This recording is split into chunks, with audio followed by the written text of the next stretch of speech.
ब्रह्मा विष्णुः गुरुर्देवो महेश्वरः गुरुः साक्षात् परं ब्रह्म तस्मै श्री गुरवे नमः। व्यासं वसिष्ठनप्तारं शक्तेः पौत्रमकल्मषम् पराशरात्मजं वन्दे सुखतातं तपोनिधिम्। शुक्लाम्बरधरं विष्णुं शशिवर्णं चतुर्भुजम् प्रसन्नवदनं ध्यायेत् सर्वविघ्नोपशान्तये। अगज आनन पद्मार्कं गजाननमहर्निशम् अनेकदं तं भक्तानाम् एकदन्तमुपास्महे। वक्रतुंड महाकाय कोटिसूर्यसमप्रभ निर्विघ्नं कुरु मे देव सर्वकार्येषु सर्वदा। सरस्वती नमस्तुभ्यं वरदे कामरूपिणी वेद्यारम्भं करिष्यामि सिद्धिर्भवतु मे सदा। ॐ भूर्भुवस्सुवः ॐ तत्सवितुर्वरेण्यं भर्गो देवस्य धीमहि धियो यो नः प्रचोदयात्।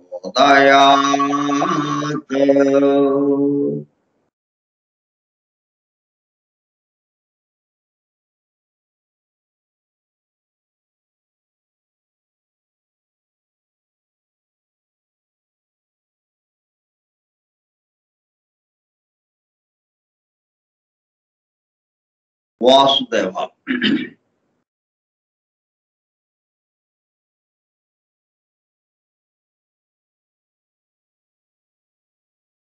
Forum for Truth Seekers, Satyanveshakula Bunda, a textbook of theosophy, దివ్య జ్ఞాన ప్రబోధిని గ్రంథ పఠనము మరియు అధ్యయనము కార్యక్రమం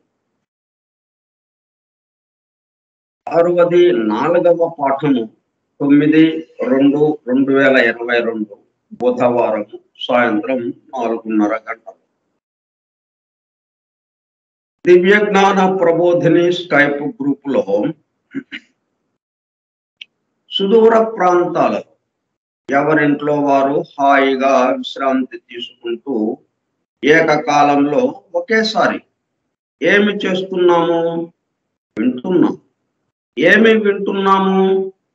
1888 సంవత్సరంలో అనగా దాదాపు 133 సంవత్సరముల క్రితము the synthesis of science, religion and philosophy, శాస్త్రము, మతము మరియు తాత్వికతల సమన్వయ రూపముగా పరమ గురువులు సమస్త మానవాళి ఆధ్యాత్మిక అభివృద్ధి పరిపూర్ణతల కొరకు మేడం హెలెనా పెట్రోనా బ్లవెట్స్కీ ద్వారా ప్రప్రథమముగా ప్రస్తుత సైంటిఫిక్ యుగములో భౌతికతలో కూరుకుపోతున్న మానవాళిని భౌతికత నుండి ఆధ్యాత్మికత వైపుకు మరల్చడానికి, అలానే పూర్తిగా ఆధ్యాత్మికత వైపుకు రమ్మని వారి ఉద్దేశ్యము కాదు.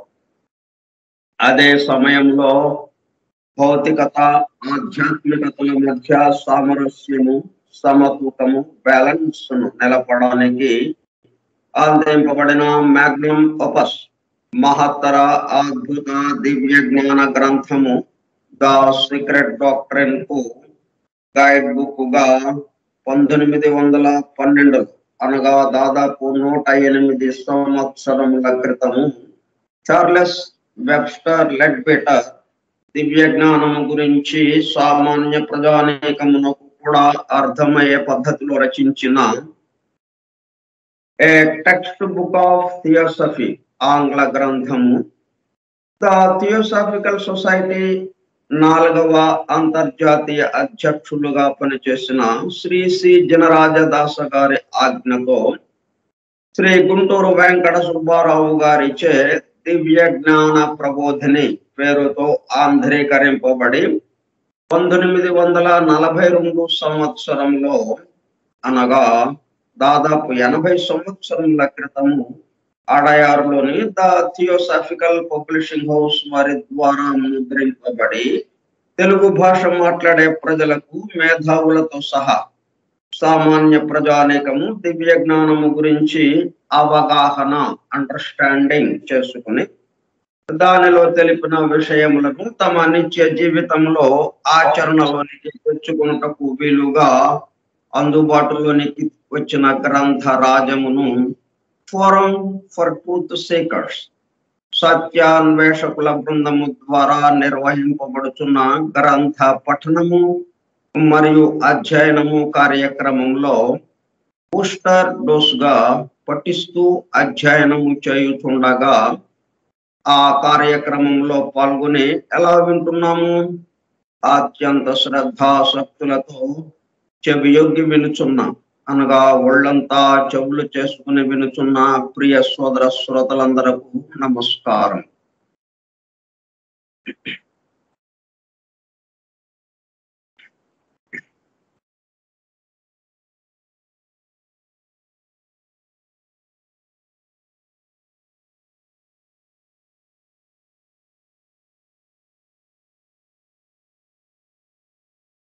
దివ్య జ్ఞాన ప్రబోధిని యోగి లెడ్బిటర్ గారు వ్రాసిన ద టెక్స్ట్ బుక్ ఆఫ్ థియోసఫీకి ఆంధ్రీకరణ గుంటూరు వెంకట సుబ్బారావు చే ఆంధ్రీకరింపబడినది. అడయారు థియోసాఫికల్ పబ్లిషింగ్ హౌస్ వారిచే ప్రచురింపబడినది 1942 సంవత్సరం. 10 అధ్యాయములుగా ఉన్న ఈ గ్రంథంలో 8 అధ్యాయములు పూర్తి చేసుకుని 9వ అధ్యాయమైన గ్రహ చక్రములు లో తిరుగుతున్నాం. ఆ గ్రహ చక్రములతో పాటు మనం కూడా తిరుగుతూ ఏంటి ఇది ఎలాగ అభివృద్ధి పరుస్తుంది, లా ఆఫ్ ఎవల్యూషన్ పూర్తిగా ఈ గ్రహ చక్రంలో మనకు అందింపబడింది. అది ఎలాగా జరుగుతున్నది ఏంటి అని చూస్తూ ఉన్నాం మనం 9వ అధ్యాయం. దానిలోకి వెళ్ళబోయే ముందు ప్రారంభ వాక్యం చదువుకుని వెళ్దాం. ఆధునిక విజ్ఞానం యొక్క దృష్టి పథము నుండి తప్పిపోయిన తత్వదర్శనం ఒకటి నేటికి ఉన్నది. ప్రాచీన విజ్ఞానానికి ఎలాగూ తప్పినట్టుగా లేదు, ఆధునిక విజ్ఞానానికి కూడా అందితే మనం ఆధునిక విజ్ఞానం యొక్క ప్రభావంలో మనం ఉన్నాం కాబట్టి మనం ఇది అందుతున్నట్టుగా మనకు లేదు, తప్పిపోయినట్టుగానే ఉంది మనకి. కాబట్టి ఆధునిక విజ్ఞానము వాళ్ళకు కూడా ఇది అందినట్టుగా ఉంటే మొత్తం అందరికీ తెలిసిపోయినట్టుగా ఉంటుంది ఇది. కాబట్టి దాని ఆ తత్వదర్శనాన్ని మనం ఈ గ్రహ చక్రంలోనే ఈ అధ్యాయం పూర్తయ్యే లోపలే మనకి ఇది దొరకాలి. ఎందుకంటే ఆ తర్వాత అధ్యాయం ఏంటంటే దివ్య జ్ఞాన అభ్యాసన ఫలితం. ఇది తెలుసుకుని అవగాహన చేసుకుని దివ్య జ్ఞానం గురించి ఈ సంగతులన్నీ తెలుసుకుని ఇది నిత్య జీవితంలో ఆచరణలోనికి పెట్టుకుంటే ఎలాగా జీవితం గడుస్తుంది అని చెప్పేది ఆ చివరి అధ్యాయం. కాబట్టి ఇంకా అప్పటికే మనం తత్వదర్శనం అందాలి మనకి. ఆ తత్వదర్శనం అందకపోతే మనం నిత్య జీవితంలో దీన్ని ఆచరణలోనికి తెచ్చుకోలేము, ఇంకొక రకంగా ఉంటుంది. కాబట్టి ఈ అధ్యాయము పూర్తయ్యే లోపే గ్రహ చక్రములు అధ్యాయము పూర్తయిందండి, తత్వదర్శనం దొరికిందండి అన్నట్టుగా రావాలి మనకి అన్నమాట.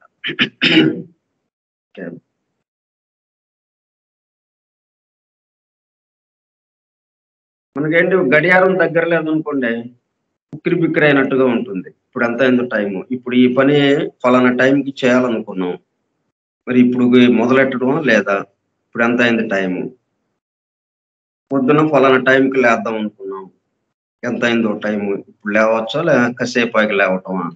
ఇలా ప్రతి పనికి కూడా మనం ప్రతి అడుగు ప్రతి కథలకి కూడా గడియారంతో సంబంధంగా ఉంది మనకి. అట్లాగే ఇప్పుడు మనం ఈ స్క్రీన్ మీద కనిపిస్తున్నటువంటి సృష్టి గడియారం, ఇది మొత్తం సమస్త సృష్టిని వెల్లడి చేస్తూ ఉన్నది. సృష్టి యొక్క నడక వైచిత్రిని తెలియజేస్తుంది. మనం ఎట్లాగా అభివృద్ధి పొందుతూ ఉన్నాం క్రమక్రమంగా, అసలు ఈ మానవ నిర్మాణం దాకా ఎట్లాగా వచ్చింది, మన వెనక జీవితాలు ఎలాగా గడిచినాయి, ఏ వర్గుల్లో నుంచి అభివృద్ధి చెందుతూ మనకి తెలిసినంతలో ఖనిజ వర్గు, ఇంకా అంతకుముందు కూడా వర్గులు ఉన్నాయి, కానీ మనకి అందుబాటులోకి ఉన్నంత వరకు చూసుకుంటే ఖనిజ వర్గు నుంచి వృక్ష వర్గు, అక్కడి నుంచి జంతు వర్గు, అట్లా క్రమక్రమంగా అభివృద్ధి పొందుతూ ఆ జంతు వర్గులో సామూహిక ఆత్మ నుంచి విడిపడిన ఆత్మగా వచ్చిన తర్వాత అప్పుడు ఆ దేహంలో అది ఉపాధిగా మనం తీసుకుని మూడవ జీవ ప్రసారంగా మనము ఆత్మ బుద్ధి మనస్సు యొక్క కలయికతో కారణ శరీరాన్ని నిర్మించుకుని మనం ఈ ఉపాధిలోకి వచ్చింది. ఇప్పుడు ఇలాగా జరుగుతుంది. ఈ విషయాలన్నీ కూడా మనకి ఈ సృష్టి గడియారం ద్వారా మనకు అవగాహన అవుతుంది, క్రమక్రమంగా ఎలాగా ముందుకు వెళుతూ ఉన్నది ఇది. అందువల్ల మనకి రోజువారీ కార్యక్రమానికి రోజువారీ దినచర్యకి మన గడియారం ఎంత అవసరంగా ఉంటుందో అట్లాగే ఈ సృష్టి గడియారము మనకి అంత అవసరం ఉంది. దాని వెంట చూస్తుంటే ఇది అభివృద్ధి పదం కేసు వెళుతున్నది, ఎక్కడ ఆగటం లేదు అన్నది మొట్టమొదటగా మనకి అర్థమవుతుంది. అంటే గడియారం ఆగదు కదా, కాసేపు ఆగి కాసేపు వెళ్ళటం లేదు, కంటిన్యూస్ గా తిరుగుతూనే ఉంటుంది. అది రాత్రి పగలు నెలలు సంవత్సరాలు అలా తిరుగుతూనే ఉంటుంది. అట్లాగే ఈ సృష్టి గడియారం కంటిన్యూస్ గా తిరుగుతూ ఉంటుంది. ఆ తిరిగే దాంట్లో అభివృద్ధి కేసు వెళ్తుంది. తిరగటంలో గానుగెద్దులాగా తిరగటం కాదు, అదే స్థలంలో అట్లాగా తిరుగుతూ ఉండటం కాదు. ఒకసారి పూర్తయిన తర్వాత మరింత మెరుగ్గా, అంతకు ముందు కన్నా మరింత మెరుగ్గా, మళ్ళీ ఆ రెండో రెవల్యూషన్ పూర్తయిపోతే మూడో పరిభ్రమం వచ్చినప్పటికల్లా మరింత మెరుగ్గా, అట్లా ప్రతిసారి మెరుగ్గా వస్తూ ఉన్నది. అవన్నీ మనకి ఈ సృష్టి గడియారం యొక్క చిత్రపటంలో తెలుస్తూ ఉంటుంది. సరే, నిన్న ఇదంతా ఒక క్రమ పద్ధతిలో వెళ్తున్నాం కదా. ఇప్పుడు మన ట్రైన్ ఎక్కిన ఈ ట్రైన్ లో వెళ్తున్న వాళ్ళు సడన్ గా తర్వాతకి సంబంధించిన దాంట్లోకి ఎలాగ వెళ్ళిపోయారు, తర్వాత స్టేషన్ లోకి ఎలాగ వెళ్ళిపోయారు. మనం ఇక్కడ ఈ స్టేషన్ దగ్గరే ఉన్నాం, ఇంకా ఈ స్టేషన్ దాటలేదు మనం. ఇంకా కొంతమంది ఏమయ్యారు, అవతల స్టేషన్కి వెళ్ళిపోయారు. వాళ్ళు ఎట్లాగ వెళ్ళారు వీళ్ళు? వారు అంత ముందుండుట ఎట్లు సంభవించినది? అది నిన్న మనం చెప్పుకుంటాం. అక్కడ ఆగాము. అంటే కొద్దిమంది పురుషులు ఈ పరిణామమునకు అవధియు మకుటమును అయిన జీవన్ముక్తిని సమీపించుతున్న కొద్దిమంది పురుషులు తమ తోడి వారి కంటే బహుదూరం ముందున ఉన్నారు. చిట్ట చివరిది ఏంటి? జీవన్ముక్త స్థితి. చిట్ట చివరిదంటే అది ఈ క్షణంలోనే రావచ్చు, లేకపోతే కొన్ని వందల జన్మలు, వేల జన్మలు పట్టొచ్చు. అది ఇన్ని అయిన తర్వాతే జీవన్ముక్తి అండి, మధ్యలో మీకు ఇవ్వటానికి లేదు. పదండి ఇప్పుడు అడుగుతారేంటి మీరు అని అనటానికి లేదు. ఇప్పటికిప్పుడు మనకి జీవన్ముక్త స్థితి అందుబాటులో ఉంటుంది, ఏ క్షణంలోనైనా మనం తీసుకోవడానికి. కాకపోతే దానికి కావాల్సిన అర్హత, ఏ ఉద్యోగానికైనా అర్హత ఉంటుంది కదా, దానికి అర్హతను పడేయటం. అర్హతను పడేయటం అంటే ఒక్కటే, నా చుట్టూ ఉన్న వారి కోసం. అంత అయిపోయింది, సింపుల్ అన్నమాట. ఇప్పుడు దాకా మనం ఎందుకు ఇది కష్టంగా ఉంది? నా కోసం. జీవన్ముక్తి కూడా నా కోసమే, మోక్షం కూడా నా కోసమే అన్న భావనలో మనం ఇలాగా ఉన్నాం. అందుకనే కష్టం ఎన్నో సాధనలు బాగా ఉంది. దీన్ని ఎట్లా మార్చాం మనం ఇప్పుడు? నా చుట్టూ ఉన్న వారి కోసం. దాంతో సృష్టితో మనం కలిసిపోయినట్టు అయిపోయింది. అయితే ఇది కొత్తగా మనం తీసుకొచ్చామా ఈ యొక్క ఐడియాని, ఈ పద్ధతిని? ఇది అసలు మనం చేస్తున్నదే అది. సృష్టి సమస్త జీవులు, సృష్టి అంతా, ఆ మూడు మూర్తులు, బ్రహ్మ విష్ణు మహేశ్వరులు, పరమాత్మ, ప్రకృతి మాత, అమ్మవారు అయ్యవారు, అందరూ టోటల్ గా సృష్టిలో చుట్టూ ఉన్న వారి కోసం, తన కోసం కాదు, తన చుట్టూ ఉన్న వారి కోసం అన్న పద్ధతిలో సాగుతూ ఉన్నది. అలాగే చేస్తున్నాం మనం, ఇన్ని జన్మల నుంచి అలాగే చేస్తూ వస్తున్నాం. అయితే మనం అట్లా అనుకోకపోవటం కొంచెం దూరం అయ్యారు. ఇప్పుడు వీళ్ళు అలా అనుకున్నారు. వీళ్ళు అలా అనుకుని ఏం చేశారనమాట, జీవన్ముక్తిని సమీపించుతున్న కొద్ది మంది పురుషులు తమ తోడి వారి కంటే బహు దూరము ముందున ఉన్నారు. ముందుకెళ్ళిపోయారనమాట. ఇంకా ముందుకెళ్ళిపోయినట్టుగా ఉన్నారు, మనతోనే ఉన్నారు వాళ్ళు, మనల్ని దాటి వెళ్ళలేదు. కానీ వారి మానసిక స్థితి కానీ, దేహం యొక్క స్థితి కానీ, ఆలోచన విధానం కానీ, రోజువారీ పనులు చేస్తున్నది కానీ టోటల్గా ఆ జీవన్ముక్త స్థితికి సమీపంగా ఉన్నప్పుడు ఎట్లాగైతే ఉంటుందో ఆ పద్ధతిలో ఉన్నారు. మనతో పాటే ఉన్నారు వాళ్ళు, మన స్టేషన్ దాటేం వెళ్ళలేదు. కానీ వాళ్ళలో వచ్చిన మార్పు దానికి దగ్గరైంది అనమాట. అది ఎలాగా సాధ్యమైంది? మరి మనకి సాధ్యం కాలేదు, మనం ఇక్కడే పడి కొట్టుకుంటున్నాం. మరి వాళ్ళు ఎలాగా ముందుకెళ్ళిపోయారు? మరి అది ఇప్పుడు తెలుసుకుందాం. అది వారంతా ముందుండుట ఎట్లు సంభవించినది? కొంతవరకు కొందరితరుల కంటే ఎక్కువ కష్టపడి పని చేయుట చేత ముందుననున్నారు. ఎవరైనా చూడండి, అప్పనంగా రాదు కదా ఏదైనా. ఇప్పుడు కోటీశ్వరుడు అయిపోయాడు, వ్యాపారంలో బాగా లాభాలు గడించి పెద్ద కోటీశ్వరుడు అయిపోయాడు. ఉత్తిన అయిపోయాడా? 24 గంటలు కష్టపడ్డాడు, నిద్ర లేదు, విశ్రాంతి లేదు, తర్వాత వినోదం లేదు. 24 గంటలు వ్యాపారం బాగా చేస్తే ఆ స్థితికి వచ్చాడు. మనం ఏం చేస్తున్నాం? చక్కగా వినోదం, రోజులో ఎక్కువ భాగం మనం దేనికి కేటాయిస్తాం? వినోదానికి కేటాయిస్తాం. మనం మరి పైకి అంటే ఎట్లాగా, పైకి ఎలా రాగలుగుతాం మనం? వినోదం అంతా ఏమవుతుంది? సమయాన్ని ఖర్చు చేయటం తప్పితే ఉపయోగం, మరి దానివల్ల మరలా మనకు ఉపయోగం ఏంటుంది? లేదు, సమయాన్ని ఖర్చు చేయటం ఉంటుంది. సమయం అయిపోతుంది. అట్లాగా మనం వీళ్ళు ఎందుకనే ముందుకు వెళ్ళగలిగారంటే కష్టపడి పని చేసి ముందుకు వెళ్ళారనమాట. కానీ సామాన్యంగా వారితరుల కంటే వయోవృద్ధులైన జీవాత్మలగుట చేత అనగా వారు ఆ ఇతరుల కంటే పూర్వమే జంతు వర్గంలో నుంచి వ్యక్తిత్వమును పొందిరి గనుక వారు తమ పరిణామంలో మానవ దశతో సంబంధించిన భాగమునందు ఎక్కువ కాలము గడిపిండుల చేత ముందునున్నారు. అంటే ఈ ముందు ఉండటంలో 2 పద్ధతులు ఉన్నాయి. ఒకటి మనకన్నా ముందు బయలుదేరారు కాబట్టి వాళ్ళు. మనకన్నా ముందే మనం జంతు వర్గంలో ఉండగా అంటే మనం ఇంకా మానవ వర్గంలోకి రాలేదు.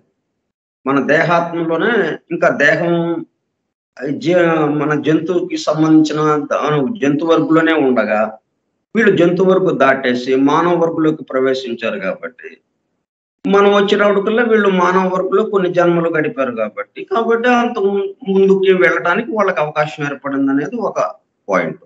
అది కూడా ఉంటుంది. అదొక పాయింట్. అంత మాత్రాన ముందుకు వెళ్ళాలనేమీ లేదు.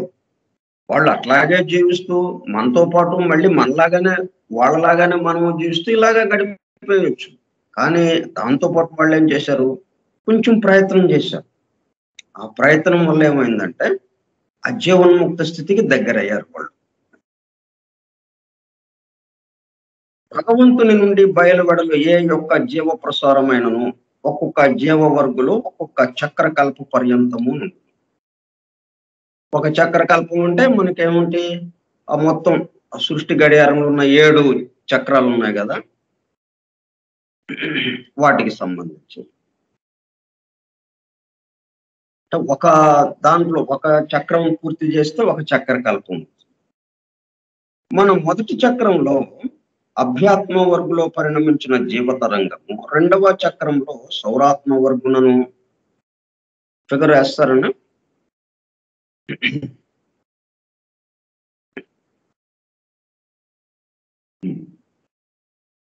చిత్రపటంలో మనకి ఎడం వైపున 3, కుడి వైపున 3 ఉన్నాయి కదా, అట్టడుగున 1 ఉంది.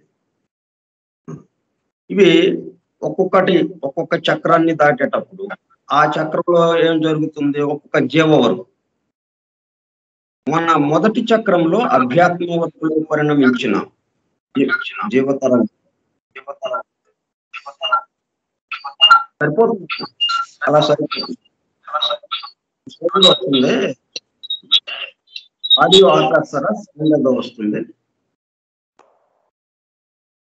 మొదటి చక్రంలో అభ్యాత్మ వర్గులో పరిణమించిన జీవతరంగము అంటే మనకి ఈ వర్గులు ఎక్కడ మనకి తెలిసిన విధంగా తయారైంది?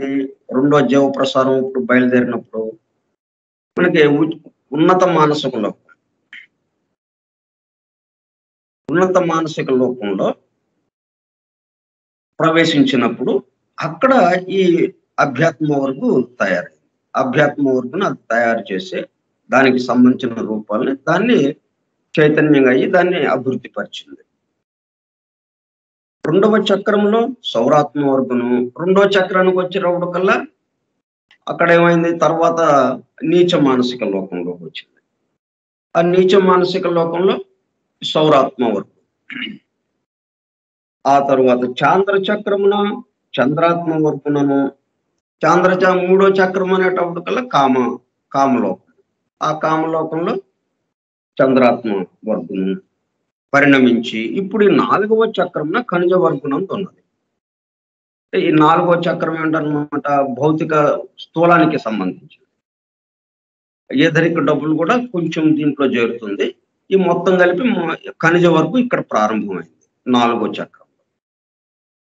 ఈ విధంగా అది ఆ జీవ ప్రసారం ఒక్కొక్క చక్రాన్ని దాటి వచ్చేటప్పుడు వాటిని అభివృద్ధి పరిచి అది పూర్తయిన తర్వాత తరువాతి వర్గుని పూర్తి చేయడానికి కిందకు దిగుతుంది, కింద లోకానికి. అట్లా దిగుతూ వచ్చింది. ఇప్పుడు 4వ చక్రంలో మన భూమి మీద ఇది కేంద్రీకృతమై ఉందన్నమాట. ఇప్పుడు ఇక్కడ ఏమైంది? ఖనిజ వర్గు 4వ చక్రంన ఖనిజ వర్గునందు ఉన్నది. రానున్న 5వ చక్రం నందు ఆ తరంగము ఔషధి వర్గునను, 6వ చక్రమున జంతు వర్గునను పరిణమించి 7వ చక్రమున మానవత్వమును పొందు. ఇది ఒక పద్ధతిలో జరుగుతూ ఉంటుంది. మళ్ళీ ఒక చక్రం లోపల మనకి ఇవి ఉన్నాయి కదా, మన చిన్న చిన్న గోళాలు. ఆ గోళాల్లో జరిగినప్పుడు ఇది ఒక పద్ధతిలో మనకి జంతు వరకు ఇవి జరుగుతూ ఉంటాయి. ఇప్పుడు ఖనిజ వరకు మన భూమి మీద జరిగింది. తర్వాత 5వ చక్రంలో ఓషధి వరకు, 6వ చక్రమున జంతు వర్గునను పరిణమించి 7వ చక్రమున మానవత్వమును పొందును. దీనిని బట్టి మనము ప్రథమ చక్రమున ఖనిజ వర్గునను, 2వ చక్రమున ఓషధి వర్గునను, చాంద్ర చక్రమున జంతు వర్గునను ఉంటమని తెలియచున్నాం. అట్లాగా అవన్నీ దాటి వచ్చాం కదమ్మా. ఇప్పుడు 4వ దగ్గర మనం ఏం చేస్తున్నాము, 4వ దగ్గర మానవత్వం పొందాం. మానవత్వం ఎక్కడ పొందుతాం? యాక్చువల్గా మనం 7వ చక్రం. దీన్ని బట్టి మనకేం తెలుస్తుంది, మనము ప్రథమ చక్రమున ఖనిజ వర్గునను, 2వ చక్రమున ఓషధి వర్గునను, చాంద్ర చక్రమున జంతు వర్గునను ఉంటమని తెలియచున్నారు. మళ్ళీ 2వ దాంట్లో మళ్ళీ అక్కడ మానవత్వం పొందిన తర్వాత మరలా ఇటేపుకి వచ్చింది.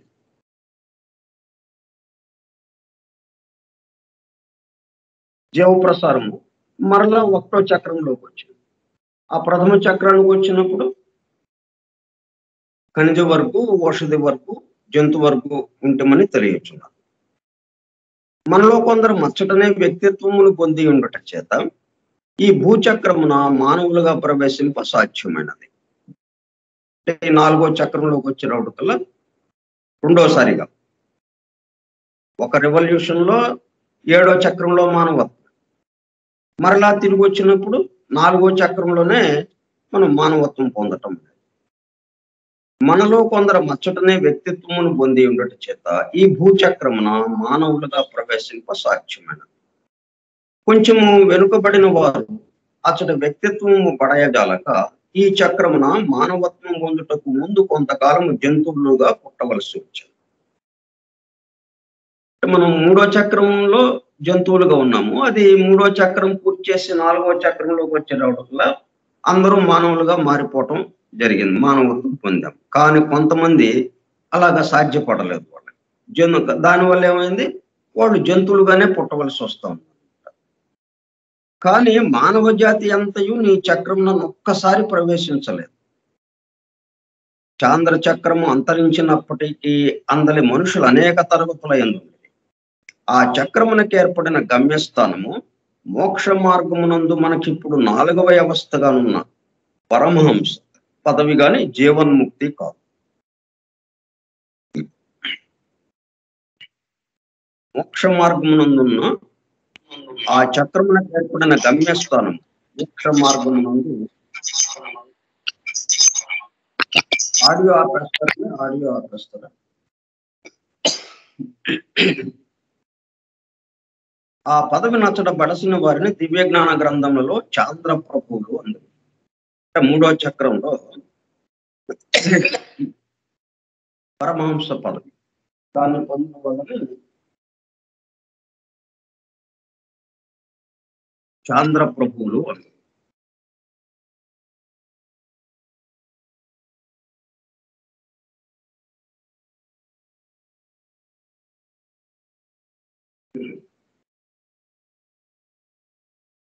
వారికి ఎన్నుకొనుటకు ఎప్పటి వలనే 7 సేవా మార్గములు ఉన్నాయి.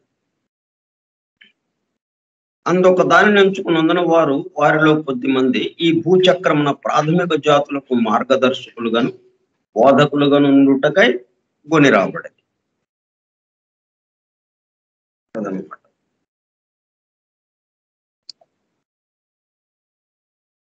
మనకి టీచర్స్ ఎక్కడి నుంచి వస్తారు? చదువుకున్న వాళ్ళలో నుంచే కదా.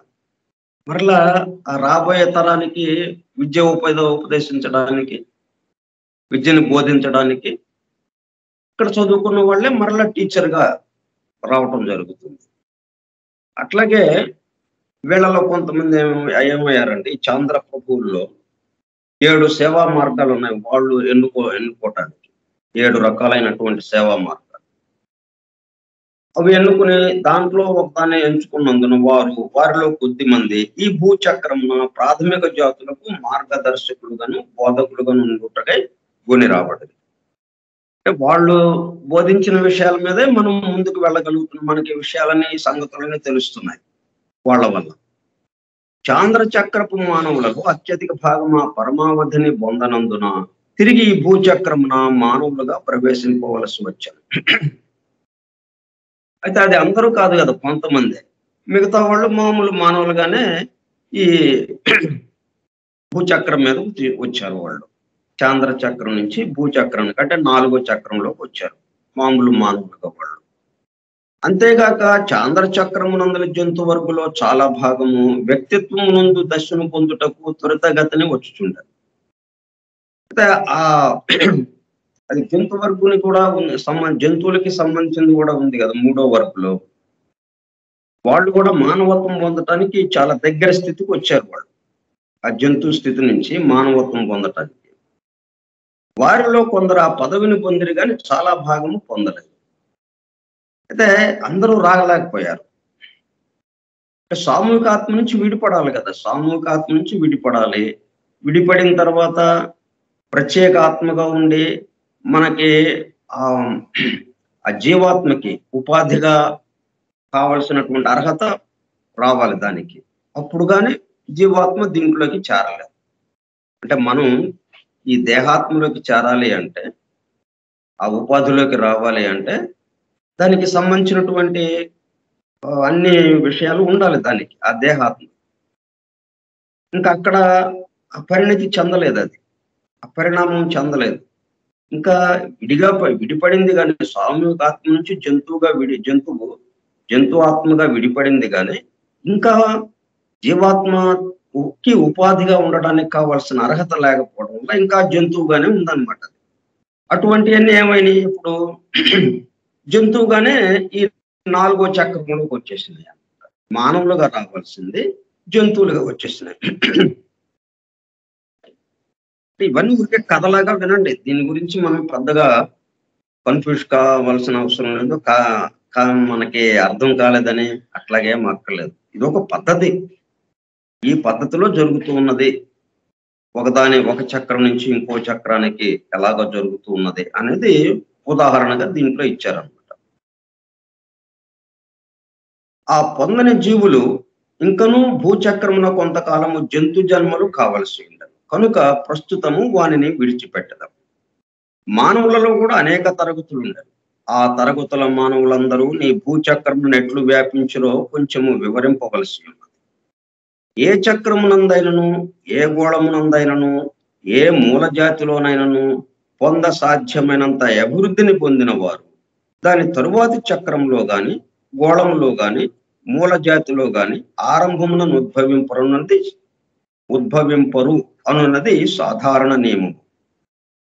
ఇక్కడ బాగా చదివారనుకోండి, ఒక్కోసారి ఏమవుతుంది మనకి, దిగువ తరగతి బాగా చదివారు, దిగువ తరగతి వరకు అన్ని తరగతులు బాగా ఫస్ట్ వస్తున్నారు, చాలా మేధావంతుడిగా ఉన్నాడు, గ్రాస్పింగ్ పవర్ బాగుంది, గ్రహణ శక్తి బాగుంది. అప్పుడు ఏం చేస్తారు, దీన్ని 1-2 తరగతులు వదిలేసి ఆ పై తరగతిలోకి చేరుస్తారు. మనం ఇప్పుడు నేను అట్లాగే ఏమైంది, 3వ తరగతి చదువుతున్నాను. 3వ తరగతి చదువుతూ ఆ విధానం అది చూసి వాళ్ళు ఏం చేశారు, 4, 5 తీసేసి 5వ తరగతి పరీక్ష రాయించేసి ఒకేసారి 6లోకి చేర్చేశారు. అంటే 3 నుంచి 6లోకి నేరుగా వెళ్ళిపోయినట్టు అయింది. అట్లా చాలా మందికి జరుగుతుంది. మనం 1, 2, 3, 4, 5 చదివి 6లోకి వెళ్ళటం అనేది ఒక పద్ధతి. అట్లా కాకుండా కొంచెం బాగా చదువుతున్నారు, ప్రతిభావంతుడిగా ఉన్నారు అని అనుకుంటున్నప్పుడు ఏమవుతుంది, 3 నుంచే నెమ్మదిగా ఇతన్ని టీచర్లు చూసి ఇక్కడ ప్రవేశపెడతారు. 5వ తరగతికి సంబంధించింది. అంటే 5 పరీక్ష రాస్తే కానీ 6లోకి రావటానికి లేదు కాబట్టి 5వ తరగతి పరీక్ష రాయించేసి 6లో కూర్చోబెట్టేస్తారు. అట్లా కొంతమంది మానవులు మనం ఏంటి, ఈ 3వ చక్రంలో బాగా అభివృద్ధి చెందినట్టుగా, అంటే అట్లా వస్తున్నప్పటికీ కొంతమంది ప్రతిభావంతులుగా ఉండేటప్పుడు కల్లా వాళ్ళని ఏం చేశారు, 4వ చక్రంలో మళ్ళీ మొదటి నుంచి వాళ్ళని ప్రారంభం నుంచి వాళ్ళు పరిణామం చెందాల్సిన అవసరం లేకుండా మధ్యలోకి తీసుకెళ్ళిపోయారు. అట్లా ఏ చక్రం నందైనను, ఏ గోళం నందైనను, ఏ మూల జాతిలోనైనను సాధ్యమైనంత అభివృద్ధిని పొందిన వారు దాని తరువాతి చక్రంలో గాని, గోళంలో గాని, మూల జాతిలో గాని ఆరంభమున ఉద్భవింపరు. ఆరంభంలోకి వెళ్లకుండా వీళ్ళేంటి మధ్యలోకి వెళ్ళిపోతారన్నమాట. చాలా త్వరగా వెళ్ళటానికి వాళ్ళకి అవకాశం ఏర్పడుతుంది. మరి ఆరంభంలో ఎవరు వస్తారు? ఆ ఆరంభ దశలు ఎప్పుడునూ వెనుకబడి ఉన్న జీవుల కొరకు ఉద్దేశింపబడినవై ఉండును. అంటే మీడియంగా సాధారణంగా చదువుతూ, సాధారణంగా తెలివితేటలు ప్రదర్శిస్తూ, కొంచెం తక్కువ మోతాదులోనే తెలివితేటలు ఉన్న వాళ్ళకి ఒక తరగతి తర్వాత ఒక తరగతి, ఒక్కోసారి ఆ తరగతిలోనే 1-2 సార్లు చదవాల్సిన అవసరం కూడా ఏర్పడుతుంది. మరి పరీక్ష తప్పాడు, మళ్ళీ అదే దాంట్లో కూర్చోబెడతాం కదా. అలాగే ఒక తరగతి తర్వాత ఒక తరగతి అలాగా. ఇప్పుడు 5 తర్వాత ఇప్పుడు 3లో ఉన్నవాడు ఒకడేం చేశాడు, 3 నుంచి 6లోకి వెళ్ళిపోయాడు. ఈ 3తో వాడితో పాటు కలిసి చదివిన వాళ్ళు ఇంకా ఉన్నారు కొంతమంది. వాళ్ళు ఏం చేశారు, 4 చదివారు, 5 చదివారు, అప్పుడు 6లోకి వచ్చారు నెమ్మదిగా. కానీ వీడేమని చేశాడు, అసలు 6 నుంచి అట్లా ముందుకెళ్ళిపోతున్నాడు వాడు, మధ్యలో నుంచి ముందుకెళ్ళిపోయాడు వాడు. అలా జరుగుతూ ఉంటాయి అన్నమాట. ఆరంభంలోనూ ఉండేవాళ్ళు వస్తారు, మధ్యలోకి వెళ్ళేవాళ్ళు ఉంటారు. ఆ ఆరంభ దశలు ఎప్పుడునూ వెనుకబడి ఉన్న జీవుల కొరకు ఉద్దేశింపబడినవై ఉండును. ఆ జీవులు తమ పరిణామమున చాలా వరకు పురోవృద్ధిగాంచి తమ కంటే శ్రేష్ఠుల స్థితిని ఆరంభించినప్పుడు ఆ శ్రేష్ఠులు జన్మించి వారితో చేరుతారు. అప్పుడేంటన్నమాట, ఇట్లా అభివృద్ధి చెందుతున్న వాళ్ళు ఇంకా శ్రేష్ఠులుగా ఉన్న వాళ్ళు ఎవరైతే ఉన్నారో వాళ్ళతో పాటు కలిసిపోయి వాళ్ళతో కలిసి పనిచేయటం ప్రారంభిస్తారు, వాళ్ళతో చేరిపోతారు. అనగా ఏ పరిణామ కాలమునందైనను అది ఒక జాతి కాలము గాని, గోళ కాలము గాని, చక్రకాలము గాని కావచ్చు. పూర్వార్ధము వెనుకబడి ఉన్న జీవులను ముందు నడిచిన వారితో నించుమించుగా సమాన స్థితికి తెచ్చుటకు వినియోగింపబడునని తోచుచున్నది. అప్పుడు అంతవరకు మానసిక లోకమున విశేష సుఖమును అనుభవించుతూ విశ్రాంతి గునుచుండిన ఈ శ్రేష్ఠులు తక్కిన వారితో కూడా జన్మించి అందరూ కలిసి ఆ కాలాంతం వరకు ముందుకు సాగిపోతుంది.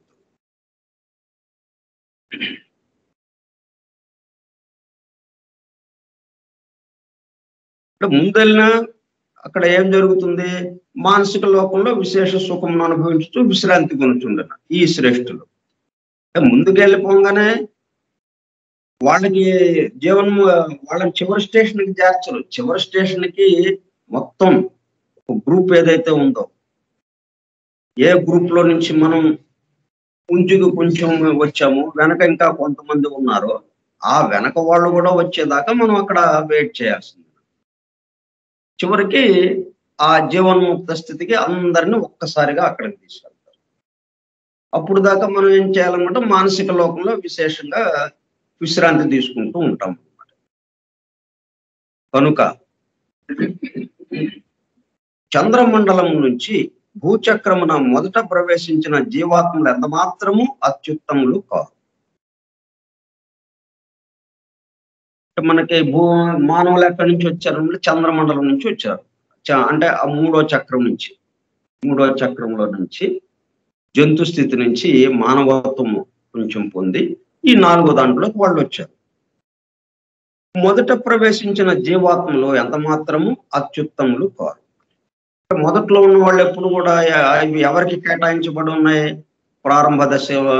ప్రారంభ దశకి సంబంధించి ఎవరైతే కొంచెం తక్కువ తెలివితేటలతో, తక్కువ ప్రయత్నంతో అలాగ చేస్తూ ఉంటారు, తక్కువ గ్రహణ శక్తితో వాళ్ళకి కేటాయించబడి ఉంటారంట. నెమ్మదిగా అడుగులు వేస్తూ ఉంటారు. అంటే మనకి పరిణామంతో నడుస్తూ ఉన్న వాళ్ళు అన్నట్టుగా. పరిణామం యొక్క ప్రయాణం ఒకటి ఉన్నది, నెమ్మదిగా అది కదులుతూ ఉంటుంది, ఒక ప్యాసింజర్ ట్రైన్ లాగా. అయితే వీళ్ళేంటి ఎక్స్ప్రెస్ ట్రైన్ లో వెళ్ళిపోయారు అన్నమాట కొంతమంది. అట్లా వెళ్ళిపోతే చిట్ట చివరికి ఆ డెస్టినేషన్ స్టేషన్ ఏదైతే ఉందో అక్కడ మనం యువతలే ఆగాల్సి ఉంటుంది, వీళ్ళు కూడా వచ్చేదాకా అన్నట్టుగా ఉంటుంది. భూచక్రమున మొదట ప్రవేశించిన జీవాత్మలు ఎంత మాత్రము అత్యుత్తములు కాదు. నిజముగా వారు మానవత్వమును పొందిన వారిలో అతి తక్కువ వికాసమును పొందిన నర పశువులని చెప్పవచ్చు. అంటే అన్ని పశు లక్షణాలుగా ఉంటాయన్నమాట. ఆవేశము, మూర్ఖత్వము వంటి ఎక్కువ మనస్సు తక్కువ పరిణామం చెంది ఉంటుంది, వికాసం చెంది ఉంటుంది. నర పశువులని చెప్పవచ్చు. వారు క్రొత్తగా సమకూర్చబడిన క్రొత్త గోళములు గల చక్రమున ప్రవేశించుట చేత అచ్చట వివిధ జీవవర్గులన్నిటిలోనూ రూపములను స్థిరపరచుకోవలసి ఉంటారు. ఇక్కడ 4వ చక్రానికి వచ్చిన తర్వాత మళ్ళీ ఏం జరుగుతుంది? మనం ఎడం వైపున లోపల మళ్ళీ చిన్న చిన్న గోళాలు ఉన్నాయి కదా 4వ చక్రంలో. మళ్ళీ ఎడం వైపున 3 చిన్న గోళాలు, కుడి వైపున 3 చిన్న గోళాలు, అట్టడుగున ఒక గోళము, 7 చిన్న గోళాలు ఉన్నాయి. వాటిలో తిరుగుతూ రావాలి. ఇవన్నీ అక్కడ వాళ్ళకి వికాసం జరుగుతూ ఉంటుందన్నమాట, అవి తిరుగుతూ వచ్చే కొంది. క్రొత్త గోళములు గల చక్రమున ప్రవేశించుట చేత అచ్చట వివిధ జీవవర్గులన్నిటిలోని రూపములను స్థిరపరచుకోవలసి ఉంటుంది. ఈ పని ఒక క్రొత్త చక్రంలో మొదటి పరివర్త ప్రారంభమున జరగవలసి ఉన్నది. ఒక రౌండ్కి సంబంధించి అంటే 7 ప్రపంచ కాలాలు, 7 మూల జాతులు, అట్లా వాటిల్లో నెమ్మదిగా తిరుగుతూ ఉంటే ఎప్పుడుకో ఒక రౌండ్ పూర్తవుతుంది కదా అట్లా. కానీ తరువాత నీకు ఎప్పుడు జరగదు. ఏలైనా ఒకానొక సమయమున ఒక చక్రములోని 7 గోళములలో ఒక్క గోళమునందే జీవతరంగము కేంద్రీకృతమై ఉన్నను, ఇతర గోళములలో నుంచి జీవము పూర్తిగా విరమించి ఉండదు. ఉదాహరణమునకు మన చక్రమునందలి జీవతరంగం ఇప్పుడు ఈ భూమి మీద కేంద్రీకృతమై ఉన్నది. అంటే అట్టడుగునున్న 4వ చక్రం 4వ గోళంలో కేంద్రీకృతమైంది జీవ ప్రసారం ప్రస్తుతం. కానీ తక్కిన 2 పార్థివ గోళములైన అంగారక, బుధ గోళముల మీద కూడా జీవము ఇంకను ఉన్నది. ఇటువైపు కిందకి మనకి ఈ కిందకి దిగటానికి ముందున్న 3వ గోళంలో నుంచి కదా మనం వచ్చాం, కిందకి దిగాము. అంటే ఆ 3వ గోళంలో ఇంకా ఉంది కొంచెం ఆ జీవం. అట్లాగే రాబోయే గోళంలో మనం వెళ్ళబోయే గోళానికి సంబంధించింది కూడా కొంచెము ఆ జీవ ప్రసారం ఉన్నది.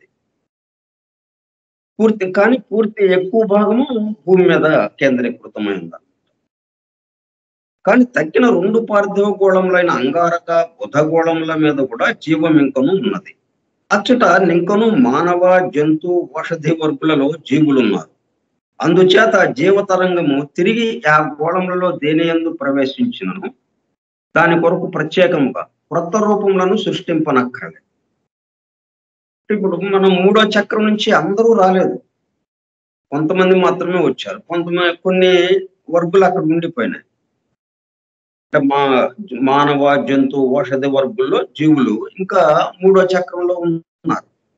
ఇప్పుడు ఇంకో జీవ ప్రసారం వచ్చింది అనుకోండి, అప్పుడేంటి అవి కొత్తగా మళ్ళీ జీవ ప్రసారం ఎప్పుడు కూడా ఏం చేస్తా ఉంది, ఆ లోకానికి ఏ లోకంలో ఉందో ఆ లోకానికి సంబంధించిన అణువులతో ఆ కలిపి కొత్త రూపాలని తయారు చేసి ఆ రూపాలకి తాను చైతన్యమయ్యి వాటిని అభివృద్ధి పరచడం కదా దాని పని. ఇప్పుడు ఆ రూపాలని తయారు చేయాల్సిన అవసరం లేకుండా ఈ రూపాలు సిద్ధంగా ఉన్నాయి. అప్పుడు ఏమవుతుంది, వీటిని అభివృద్ధి పరచడం మొదలు పెడుతుంది, వాటికి చైతన్యమై. ఎందుకంటే అంతకుముందు ఉన్న చైతన్యం ఏమైంది, ఇక్కడికి కిందకి దిగింది కాబట్టి భూచక్రంలోకి.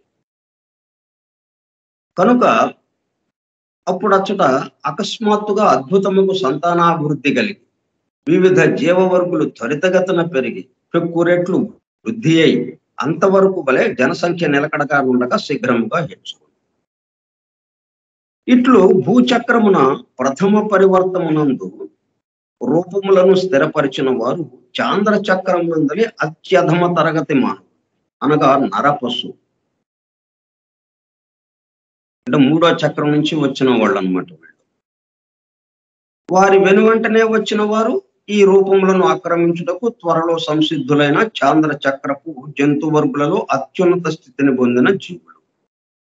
భూచక్రమునందలి గోళ సప్తకమున ద్వితీయ పరివర్తంలో చాంద్ర చక్రమున అత్యంతము వెనుకబడిన నర పశువులు ఈ భూచక్రపు మానవులకు మార్గదర్శకులు, నాయకులైరి.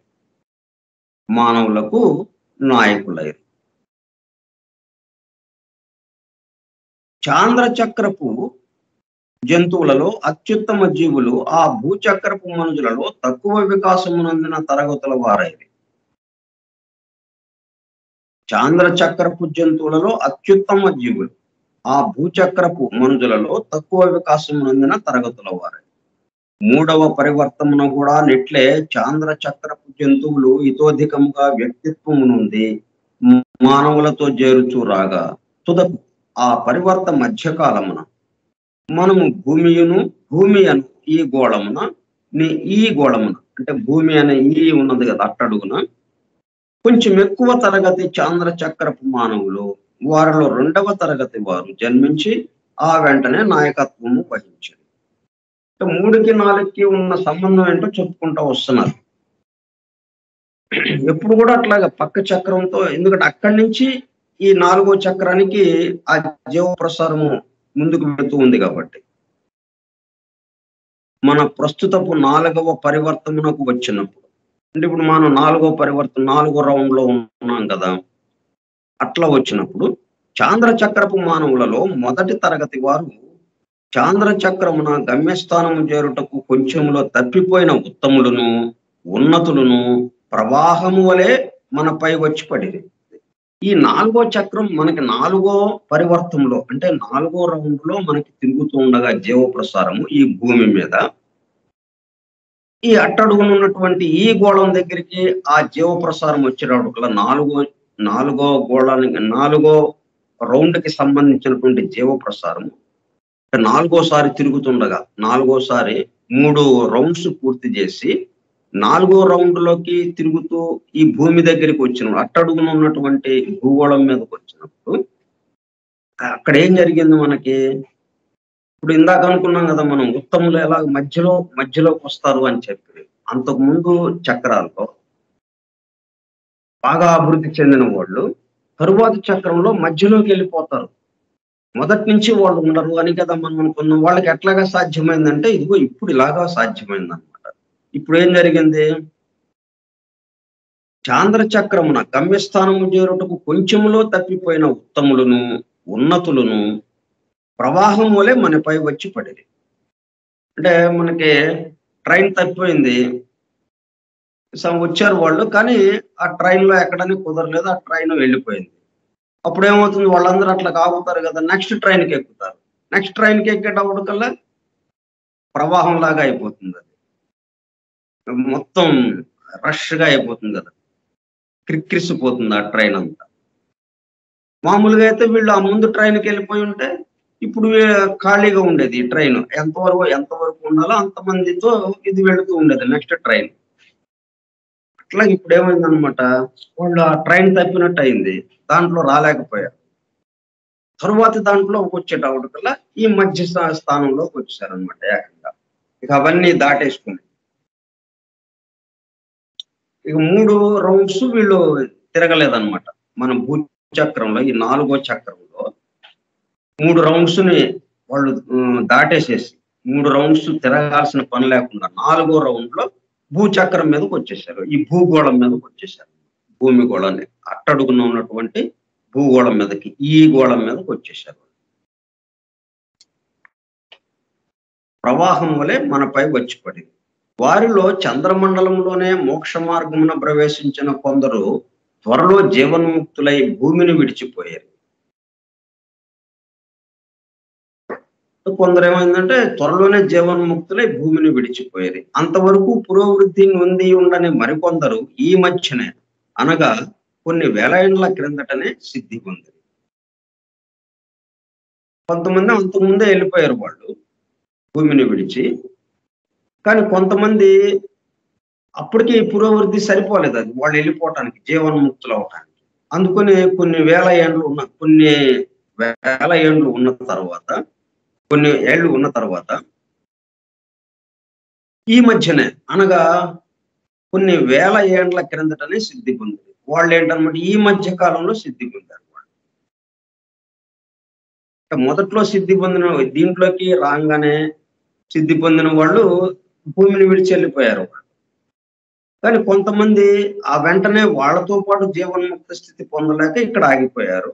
వాళ్ళు కొన్ని వేల ఏండ్ల క్రిందట సిద్ధి పొందారు. వారే నేటి సిద్ధ పురుషులు. మనం ఎవరినైతే పరమ గురువులని చెప్పుకుంటున్నామో అట్లా వచ్చిన వాళ్ళు అనమాట. వాళ్ళు అలా సిద్ధి పొందిన వాళ్ళు, మూడో చక్రం నుంచి మధ్యలో వచ్చి చేరిన వాళ్ళు వీళ్ళు ఉత్తమ తరగతికి చెందిన వాళ్ళు అనమాట. అక్కడ ఆ రోజులో జీవన్ముక్త స్థితిలోకి వెళ్ళటానికి వీలు కాక ఇంకా కొంతకాలం ఇక్కడే భూమి మీదే గడిపి ఈ కొన్ని వేల ఏండ్ల క్రిందట వాళ్ళు సిద్ధి పొందారు. వారే నేటి సిద్ధ పురుషులు. ఇప్పుడు ఉత్తమ మానవ జాతులకు చెందిన మనము వారికంటే అనేక మజిలీలు వెనుకబడి ఉన్నాం. అయితే వారిలాగా మనం కూడా అవుతాం. వారిలాగా వాళ్ళు అట్లాగా అయిన వాళ్ళే కదా. వాళ్ళు ఈ ఖనిజ వర్గు, వృక్ష వర్గు, జంతు వర్గు అవన్నీ దాటి మానవ వర్గులో ప్రవేశించి ఇట్లా ప్రయాణం చేసి వచ్చిన వాళ్ళే. కొంచెం ప్రతిభ కనపరిచారు, కొంత ప్రయత్నం చేశారు. దానివల్ల ఏమైందంటే కొన్ని వేల ఏళ్ల క్రిందట వాళ్ళు సిద్ధి పొందారు. ఇప్పుడు మనం వారికంటే అనేక మజిలీలు వెనుకబడి ఉన్నాం. కానీ మనకు కావలసినచో వారి అడుగులను అనుసరించి చలుటకు అవకాశము మన ఎదుటనున్నది. ఇక్కడ ఏంటంటే మనం మీరు చివరి దాకా ఆగాలండి అనేది కాదు. మరుక్షణము మనకు అందుబాటులోకి వచ్చేటట్టుగా అట్లా సిద్ధపరచబడి ఉందన్నమాట. ఈ సృష్టి మొత్తం కూడా ఆ పద్ధతిలో ఉంది. మీరు ఎక్కడ ఏ స్థితిలో ఉన్నా సరే ఆ క్షణంలోనే, ఆ స్థలంలోనే, ఆ చోటులోనే సిద్ధి పొందవచ్చు. అట్లా ఇప్పుడు మనకి ఈ కలియుగం వచ్చేటప్పటికల్లా ఆ విధమైనటువంటి ఏర్పాటు మరింతగా చేశారు. ఆ సిద్ధ పురుషులు ఏం చేస్తున్నారు? ఎక్కువ మంది. ఎందుకంటే ఈ కలియుగం అయ్యేటప్పటికల్లా ఈ 4 యుగాలు కలిసి ఒక మహాయుగం పూర్తయినట్టు అవుతుంది. మరలా సత్యయుగంతో అంటే కృతయుగంతో మరలా ఇంకొక మహాయుగం ప్రారంభం కాబోతున్నది. కాబట్టి దాంట్లోకి వెళ్ళే జీవులు మరింత మెరుగ్గా వెళ్ళాలి కాబట్టి అక్కడికి వెళ్ళి అక్కడ ఉన్న జీవులకి మార్గదర్శకత్వం నిర్వహించాలి కాబట్టి వీళ్ళు ఏం చేస్తున్నారు? ఇప్పుడే ఇక్కడే ఉండేవాళ్ళు ఆ సిద్ధ పురుషులు ట్రైనింగ్ ఇస్తూ మనల్ని సిద్ధం చేస్తూ ఉన్నారనమాట. అంటే వెనుకబడి ఉన్న వాళ్ళని మనల్ని సిద్ధం చేయడానికి వాళ్ళు ప్రయత్నం చేస్తున్నారు. కాబట్టి వాళ్ళు ఎట్లాగా వెళ్ళారు, వాళ్ళు ఎలా చేస్తున్నారు చూసి దాన్ని బట్టి మనం కూడా నడుస్తూ ఉంటే వాళ్ళతో పాటు మనం సిద్ధ పురుషులుగా మారిపోవచ్చు. మనం ఇంతవరకు చెప్పుచున్న పరిణామము అంటే ఇప్పుడు మనం సిద్ధ పురుషులు, పరమ గురువులు వీళ్ళు ఎట్లాగా వచ్చారు, ఎక్కడ ఉన్నారు, ఏం చేస్తున్నారు అన్నది ఈ ఒక్క వాక్యంలో మనకి తెలియపరిచారు. అంటే మూడో చక్రంలో వీళ్ళేంటనమాట ప్రవాహం వలె మనపై వచ్చి పడిరి. ఎవరు? చాంద్ర చక్రమున గమ్యస్థానము చేరుటకు కొంచెములో తప్పిపోయిన ఉత్తములను, ఉన్నతులను. ఆ మూడో చక్రం ఉంది కదా మనకి. ఆ మూడో చక్రం నుంచి 4గో చక్రానికి రావాల్సిన సమయంలో వాళ్ళు రాలేకపోయారు. ఎందుకంటే అది ఆ సమయం తప్పిపోయింది. కొద్దిలో తప్పిపోయారు వాళ్ళు, కొంచెంలో తప్పిపోయారు. అది కూడా ఒక ప్రణాళిక ప్రకారం అనమాట. ఎందుకంటే మధ్యలో మళ్ళీ రావటం కోసం వాళ్ళు. అదే దాంతో పాటు వచ్చారనుకోండి మళ్ళీ ప్రథమ స్థానంలో ఉండాలి. అంటే ప్రారంభ దశలో ఉండాలి వాళ్ళు. ప్రారంభ దశ అంటే మనం 1వ తరగతి 2వ తరగతి అన్నట్టుగా ఉంటుంది. అసలు చదువే రాని, చదువు మొదలు పెట్టాల్సిన ప్రారంభ దశ అది. వీళ్ళు ఉత్తములుగా ఉన్నారు వీళ్ళు. అందుకని చెప్పి ఇప్పుడు ఇక్కడ మనం వాళ్ళతో పాటు మామూలుగా సాధారణంగా 4గో చక్రానికి వచ్చేసారు అనుకోండి. 3వ చక్రం నుంచి ఆ జీవ ప్రసారంతో పాటు 4గో చక్రానికి వచ్చేసేస్తే అప్పుడు ఏమవుతుంది?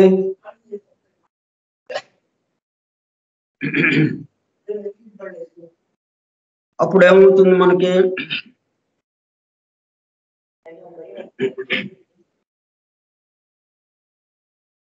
వాళ్ళని మధ్యలోకి తీసుకొచ్చారన్నమాట. మధ్యలోకి రావటం కోసం, వాళ్ళు సిద్ధ పురుషులు అవడం కోసం ఇక్కడే ఈ విధంగా అక్కడ ఆగిపోవటం జరిగింది అనమాట. అట్లా కూడా ఉంటుంది.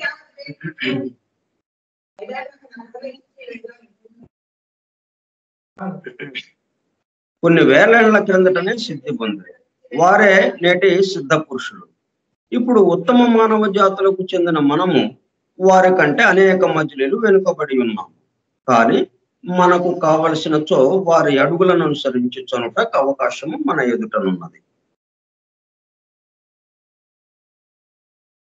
కాబట్టి ఆ పరమ గురువులు వాళ్ళని అనుసరిస్తూ మనం ముందుకు వెళ్ళటానికి మనం వచ్చే వారం నాడు ఇంకా వచ్చే సోమవారం నాడు మిగతా విషయాలు చెప్పుకుంటాం.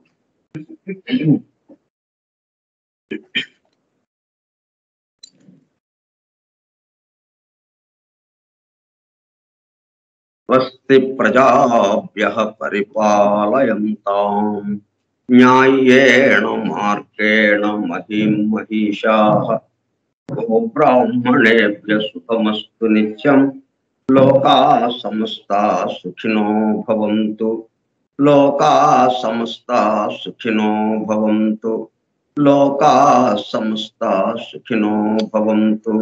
ఓం శాంతి శాంతి శాంతి. ఓపికగా విన్నటువంటి సోదర శ్రోతలందరకు ధన్యవాదాలు.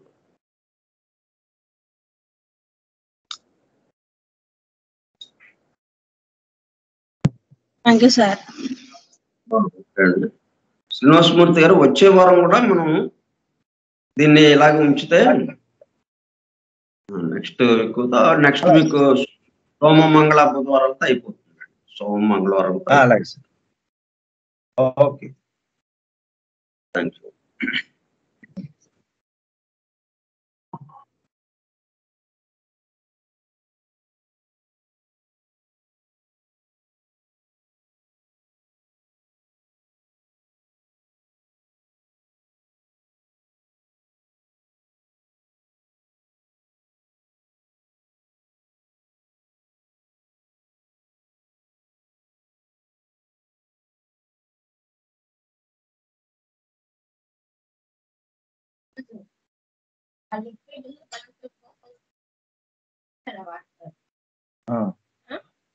లిక్విడ్ దాంట్లో పోయటానికి లిక్విడ్ ఉంది.